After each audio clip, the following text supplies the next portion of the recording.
Good afternoon. Welcome to all of you for this session on collaborative partnerships and networks on behalf of Cultural Democracy. I'm Ana Carvalho.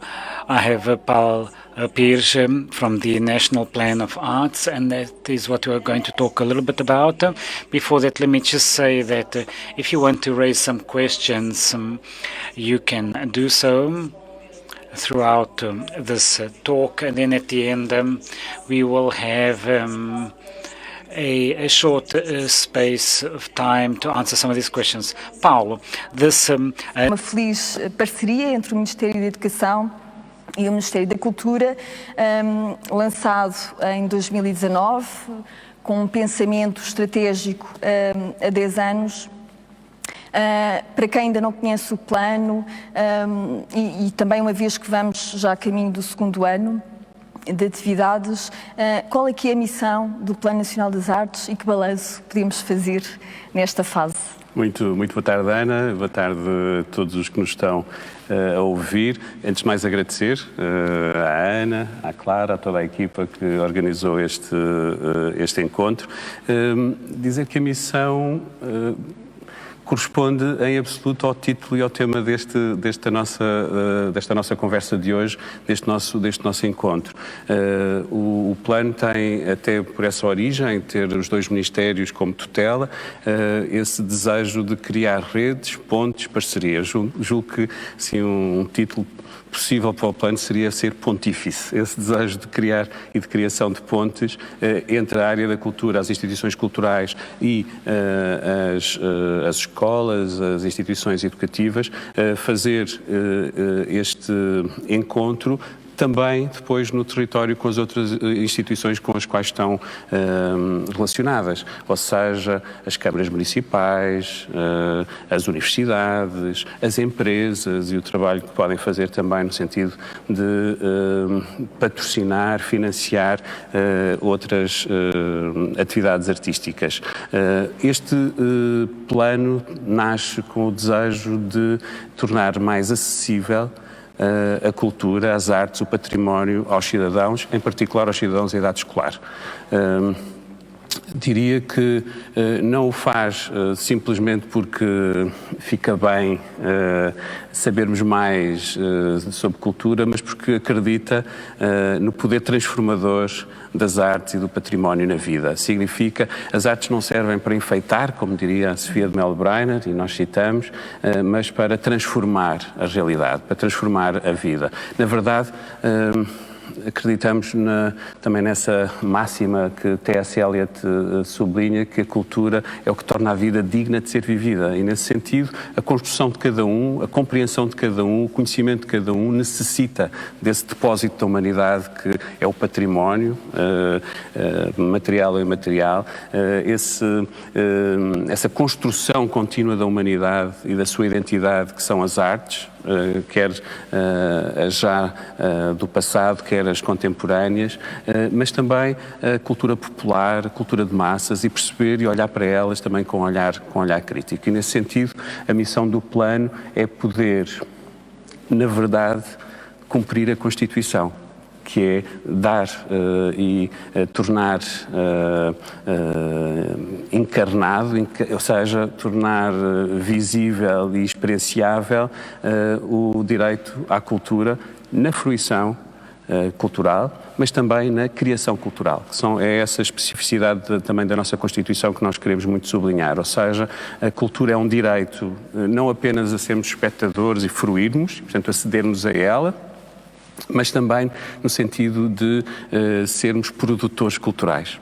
A grande missão, o grande objetivo, a visão do plano, se quiser, e aquilo que nós queremos daqui a 10 anos, a altura em que nos tornamos então dispensáveis, podemos encerrar, o grande objetivo, na verdade, é essa responsabilização de cada um pelo horizonte cultural de todos. E nesse propósito, então, o plano dirige-se a todos, é para todos, tal como uma noção do antigo paradigma da democratização, não é? A democratização é a noção da cultura para todos, mas hoje compreendemos que a cultura tem que se compreender no plural. Temos que perceber a cultura como múltipla e, portanto, a cultura no plural tem que ser feita também com cada um e com a participação de cada um dos cidadãos.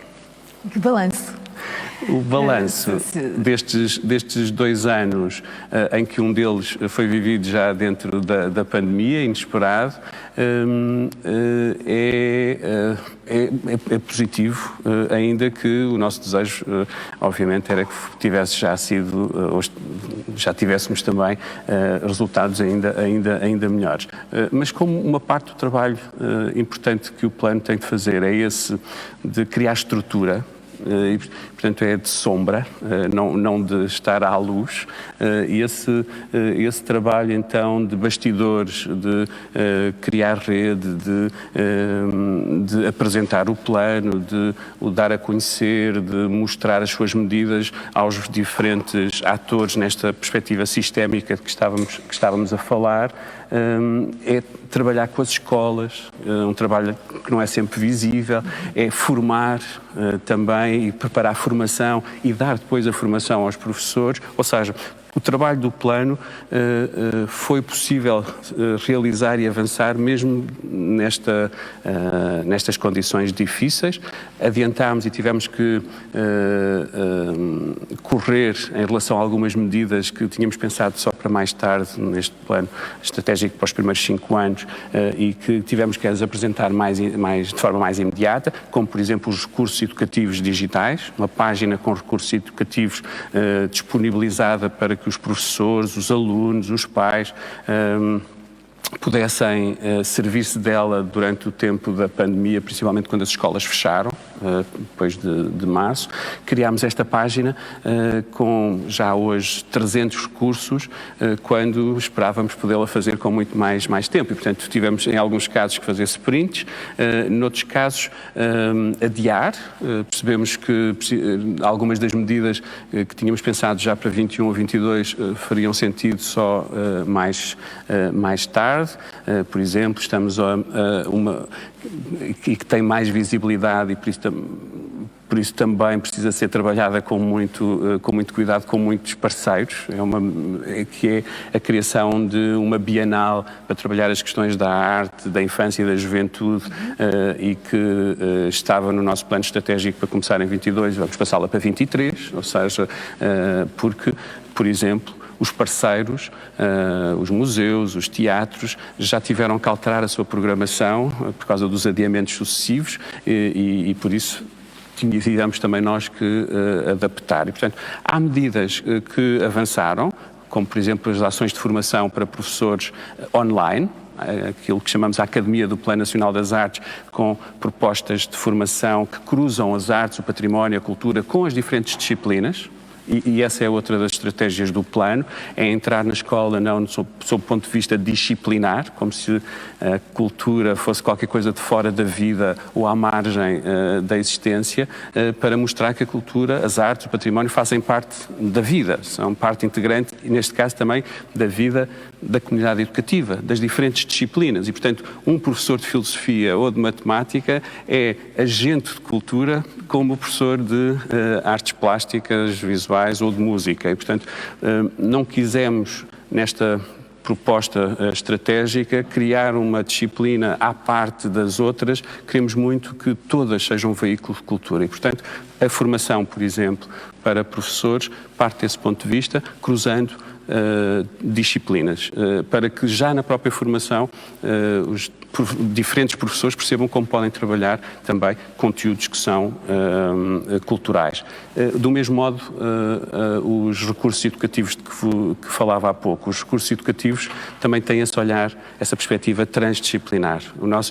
O programa para as escolas chamámos-lhe Indisciplinar as escolas, Indisciplinar a escola, não os alunos, a escola. Este Indisciplinar a escola tem como base um projeto cultural de escola, uma medida que projeto cultural de escola, que em termos de balanço, começámos em 2019 com 60 agrupamentos de escolas e mesmo no ano de pandemia, para muita alegria, portanto, contentamento inesperado, mais do que duplicámos para o segundo ano e estamos neste momento com cerca de 150 agrupamentos de escolas a trabalhar, obviamente com as dificuldades que percebemos e que todos percebem e que todos sentiram, não é? Ou seja, o grande propósito do plano é deitar abaixo muros. Falava do muro das disciplinas, do muro entre as instituições culturais e as escolas, e não apenas entre as escolas e as instituições culturais, portanto vamos falar nisso, ou seja, muito facilmente nós ao institucionalizarmos também criamos e levantamos muros e ficamos contentes com o território que é o nosso e o grande propósito é deitar abaixo e quebrar estes muros. Com a pandemia, nós sentimos que os muros levantaram outra vez, não é? As portas fecharam-se, o medo do outro vir de fora era natural e, portanto, também um dos passos que quisemos dar este ano foi o de sublinhar que se num primeiro momento a resposta era digital, e o digital é fundamental para os museus, para os teatros, para as instituições culturais, para as escolas, e temos que trabalhar aí, e devemos continuar a trabalhar aí e não voltar atrás aí, é determinante. Por exemplo, um dos problemas que sentimos na página de recursos educativos foi descobrir bons recursos digitais em português, porque as nossas instituições não estavam ainda muito habituadas a trabalhar o digital com autonomia. Era um recurso só de comunicação e não com uma autonomia própria.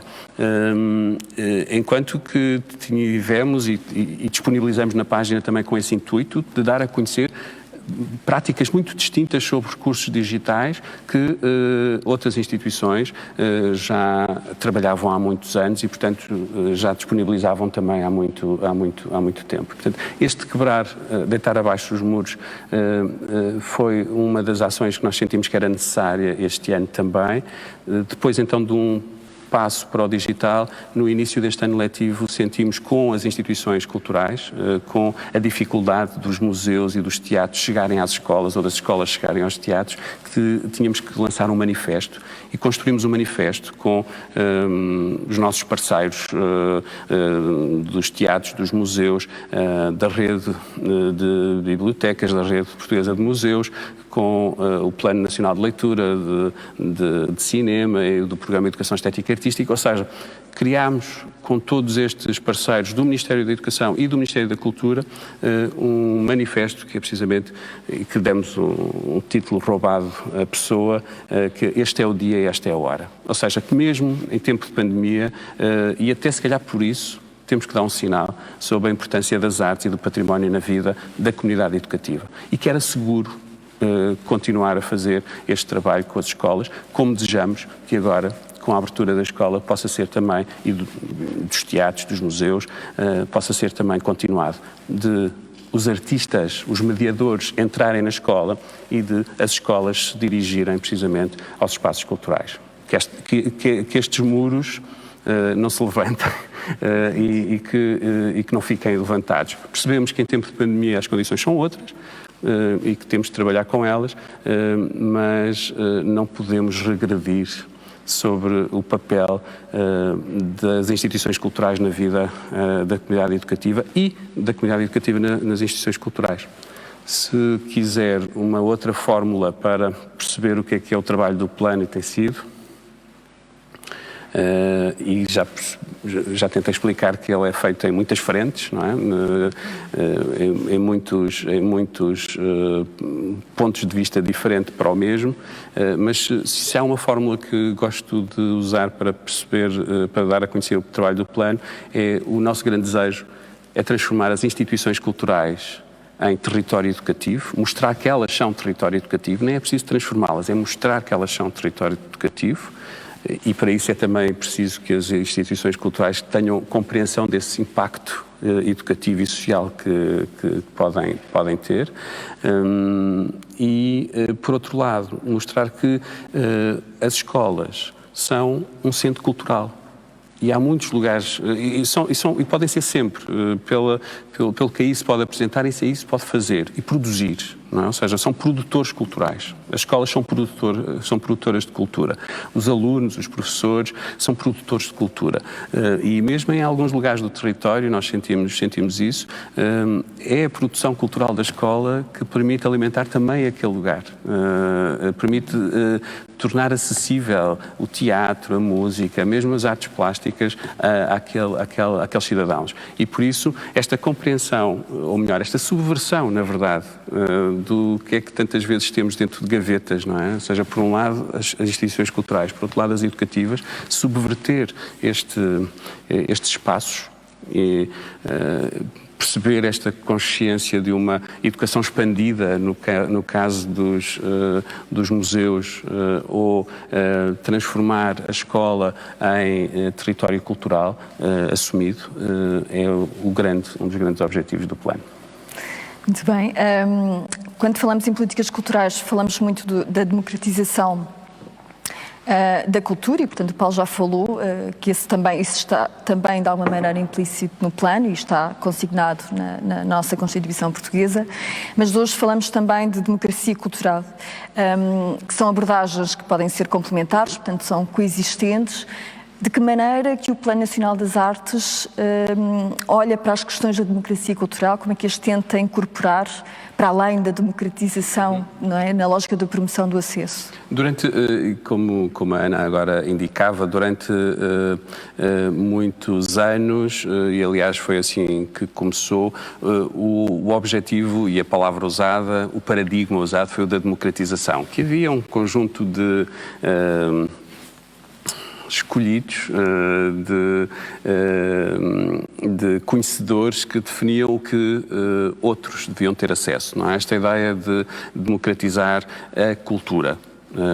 Muitas vezes, aliás, também associando esta noção de democratização da cultura ao levar a cultura ao povo, não é? Ou então esta ideia de do público, como se o público fosse também só e uma entidade homogénea. Esta noção de democratização foi posta em causa, pelo menos desde os anos 80, com a consciência da importância da voz de cada um para a cultura de todos. Se é importante dar acesso aos grandes monumentos da história da humanidade, culturais, e foi assim que foi vista o princípio da noção de democratização com o Ministério da Cultura francês, de Malraux e a seguir, esta ideia de tornar acessível as grandes obras da humanidade, também não podemos esquecer que isso pode ser até uma espécie de violência simbólica em relação aos outros, em que não se sentem ligados ou que não percebem o porquê. E esta noção de democracia cultural vem complementar essa outra. Não precisa de ser substituir, como disse bem a Ana, vem complementar essa outra com a da valorização da cultura que já existe no território. A nós interessa-nos muito sublinhar esse aspecto, ou seja, valorizar as diferentes vozes, valorizar os diferentes tipos de cultura, valorizar as diferentes manifestações artísticas, não partindo do princípio que, por exemplo, não há cultura no território. Nós ouvimos muitas vezes, não é, nas políticas culturais, que é preciso levar cultura ao território, como se não existisse aí já cultura. Não, temos que valorizar a cultura que existe para depois perceber o que falta também, não é? O que falha. Mas o ponto de partida tem de ser o da valorização do existente. Aliás, valorização das pessoas com o que sabem, com o que têm. Se fazermos verdadeira democracia cultural significa também capacitar, portanto, mostrar que são capazes, cada um é capaz de se responsabilizar pela cultura do seu quilómetro quadrado e do horizonte cultural onde está inscrito.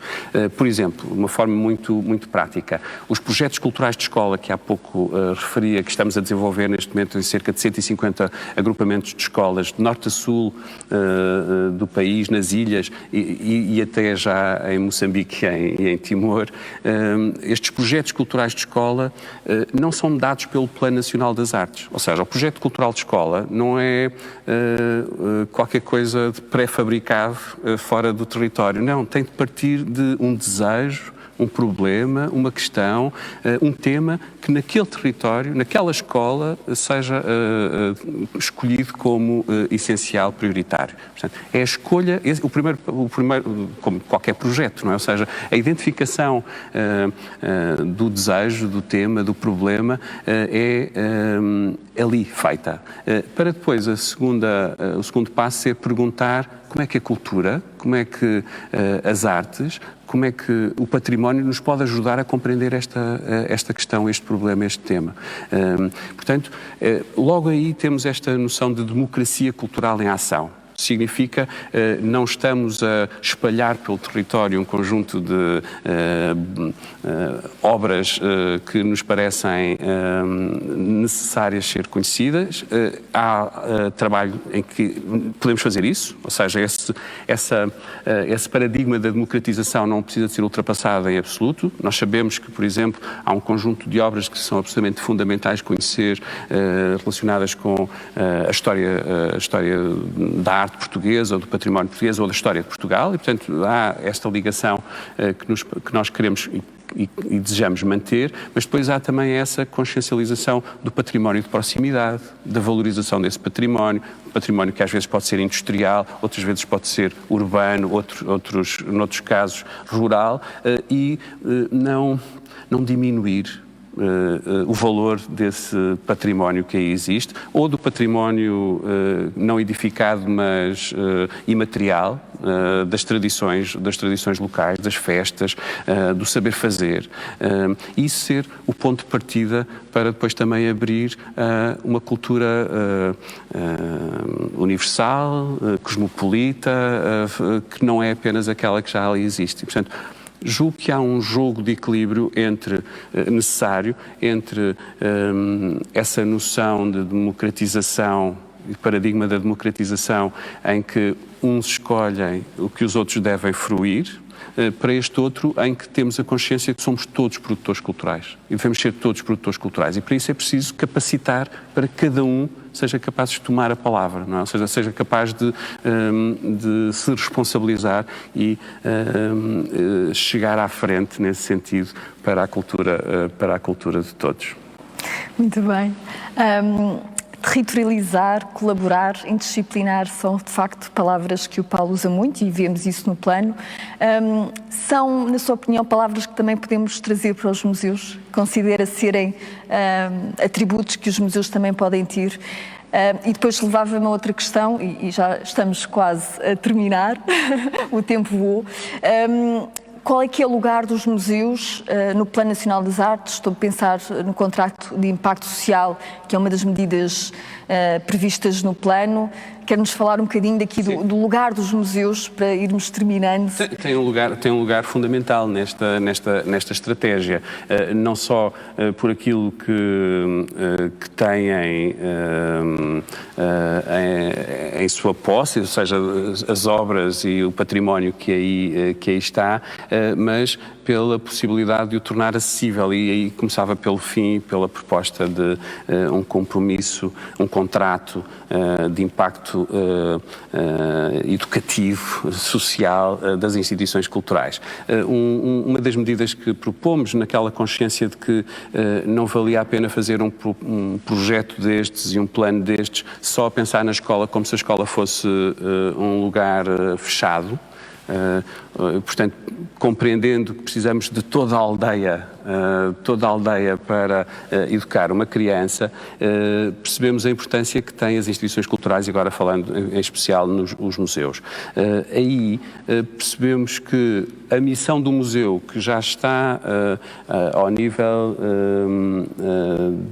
das palavras e dos documentos como tendo um impacto social, isso também tem que ser contratualizado, pensado de modo estratégico e a longo prazo. Ou seja, uma das propostas que fazemos então é que este contrato seja um modo de atualizar essa missão de impacto social e educativo que os museus têm, e que têm desde o princípio, não é? Desde a criação dos primeiros museus, o propósito também de serem lugares educativos, os lugares de educação. Hoje, já com esta outra perspectiva, que não apenas a da democratização, como há pouco falei, mas da democracia, portanto também da participação ativa, e com aquilo que as pessoas podem trazer também de seu para os museus, e o museu também se abrir a isso e abrir-se essas múltiplas perspectivas. Portanto, este desejo de ser um lugar inclusivo, inclusivo também com múltiplos pontos de vista e com a capacidade de trazer para dentro de si o que são, por exemplo, no caso desta ligação às escolas, também as necessidades e os desejos e as questões das próprias escolas. Interessa-nos muitíssimo, por exemplo, que nesta ligação com os projetos culturais de escola, a presença do diretor de museu ou do serviço educativo junto da escola. O projeto cultural não é qualquer coisa só para fazer pela escola, é para fazer pela comunidade com a qual a escola está em relação. E, nesse sentido, o museu, o teatro, as associações culturais e por aí fora. Ou o artista residente, outra das medidas. E em alguns casos, o artista residente até pode fazer a ponte entre o museu e a escola também. Portanto, haver uma ligação logo entre a instituição cultural e a instituição educativa, como também desejamos implementar. Mas neste contrato, aquilo que pretendemos é que a tutela e a instituição, o museu, sejam capazes de se comprometer, por um lado, a encontrar os recursos necessários para que aquela missão seja cumprida, por outro, operacionalizar com medidas e com metas e, portanto, possíveis de ser também avaliadas e analisadas, e há pouco falávamos da importância dessa avaliação, de como queremos o impacto. Logo a começar, por exemplo, pelos estudos do público ou dos públicos que o museu tem ou não tem. O conhecimento desse público, o conhecimento da comunidade, não só do público que já visita o museu, mas da comunidade na qual está inscrito ao museu, e o museu perceber-se como parte dessa comunidade é determinante. Ou seja, a instituição cultural compreender-se como um hub comunitário, não é? Ou seja, como aberta à comunidade implica ter uma estratégia. A quem é que nós queremos chegar? como é que vamos querer chegar? Porque o desejo, às vezes, de chegar a todos é não chegar a ninguém, não é? E, portanto, podemos, nos primeiros 3 anos, querer ou privilegiar os jovens do ensino secundário e universitário. Então, quais são as medidas que vamos tomar ou a programação que vamos fazer para chegar a estes? Portanto, esta ideia de haver um contrato de impacto social das instituições culturais é de não deixar no ar ou vaga uma boa intenção. As boas intenções não chegam. Precisamos de criar metas, estratégias e programas para que essas intenções possam ser cumpridas. E, nesse sentido, os museus têm um papel determinante nesta estratégia do plano. Ou seja, o plano só se poderá implementar, ou melhor, este acesso às artes, ao património, à cultura, só poderá acontecer se de facto esta ligação entre os museus e a comunidade, esta consciência deste trabalho comunitário que o museu faz e nos vários modelos e territórios, entre os quais também o digital, que há pouco falávamos, é essencial. Mas isso implica perceber que temos que, em termos de estratégia, escolher em alguns casos e definir quem é que é o nosso público-alvo, como é que o vamos atingir e o que é que precisamos para que ele permaneça, não é? Ou seja, para que ele continue connosco. E, nesse sentido, por um lado, os museus têm um trabalho essencial a realizar, ou podem realizar um trabalho essencial nesta abertura e ligação às escolas. Por outro, as escolas podem aprender muitíssimo também com os museus e com aquilo que é o trabalho do museu. Portanto, há até uma pedagogia do museu, há uma lição que se pode tirar do museu, na forma como trabalha ou pode trabalhar, que também depois na escola, na educação, somos tributários, mas isso era outra conversa. A conversa não se esgota e tínhamos aqui muitas horas para conversar, mas estamos mesmo no limite e nem temos tempo suficiente para ver algumas das questões que nos deixaram. Portanto, vamos encerrar em bem com os museus, a pensarmos nos museus de forma estratégica e em parceria com o Plano Nacional das Artes. Obrigada, Paulo, pela partilha. Obrigado. Da nossa parte despedimos-nos. Vamos continuar a falar de redes na próxima ação. Boa continuação de trabalho para todos. Obrigada.